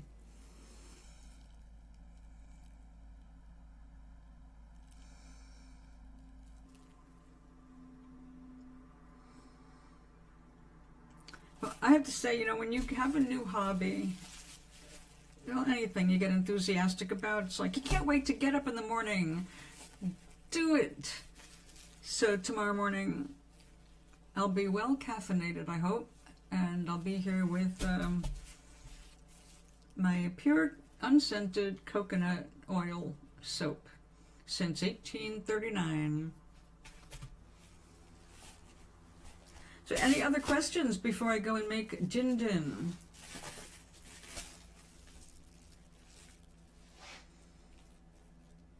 Great, I see messages. I'm on a mission. Okay. Oh yeah. Yeah, I know. We have the same edict. It's a HUD thing. I'm so glad that you have stuff for him to look at. He likes watching stuff on the pad. Cats love that. Have you done the goldfish? They go after the fish in water. Cats are really smart. You've got to keep them entertained. Oh, is that what he's doing now? The goldfish he thinks is there?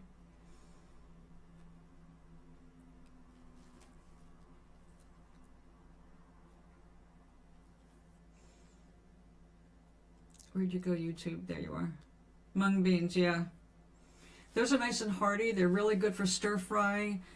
You can even, if you're making a tortilla, you can throw them into. Glenn used to, well, he loved hot sauce. So one of his snacks was I would grow him the mung beans and throw them in a Ziploc bag with some hot sauce, and they'd be pickled in the hot sauce by the time it was lunchtime. And so he ate those almost every day when I was really into growing them. So if you like a quick, energetic snack, that's a possibility. I have Cyrus on the pad. Yeah, it's adorable. It's adorable. I get a lot of ideas for entertaining cats now that I don't have any. Because of all the stuff they're inventing, and on YouTube, they've got a million cat videos that show you lots of different things you can use with your cat. Definitely, I would have a very well entertained cat. They all are young males. It's a good thing he was neutered. If they're not neutered, man, you got a problem. So it's best to rescue cats before they're 5 months old, and they learn how to spray. And also, the females go into heat earlier than people think. I learned that the hard way. About 5 months, they're ready to get pregnant. Not that it's a good idea, it's bad for their little bodies, but biology, in the wild, they don't live long, so they get pregnant young.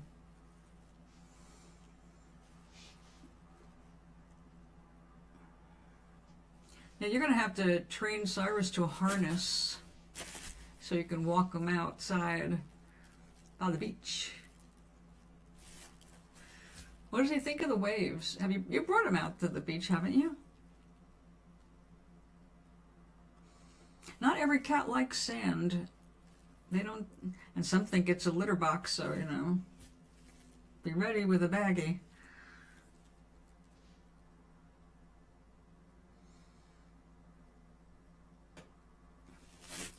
My cats were all box trained, of course, but then they invented the silicone litter, the one that's like crystalline. And I tried to change to that because I thought it would be better for the cats and me than the dust you get from the clay. And my well-trained cat of 10 years old thought it was just for fun. And she would get in the box and she would keep scooping until all that damn sand was outside her litter box. And she just loved to dig in that. I guess it felt good on her paws.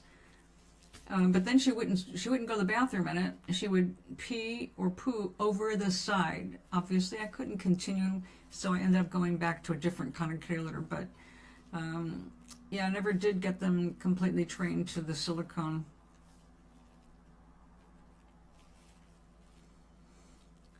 They need things a certain way, right?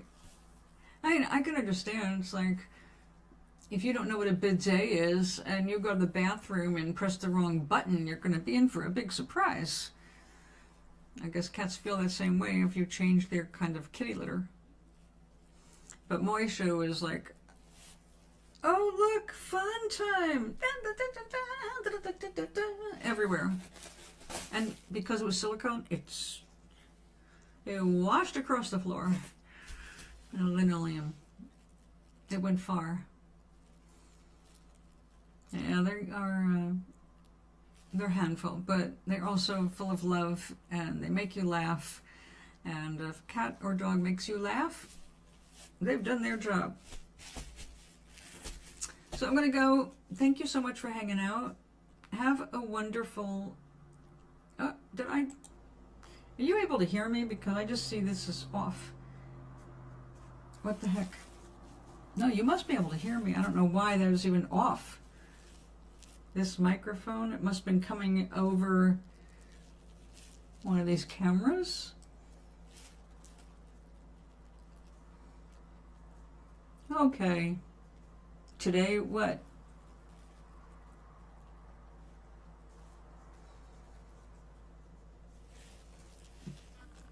Today, while the blossom still clings to the vine, I'll taste. How many times are you going to ask me that?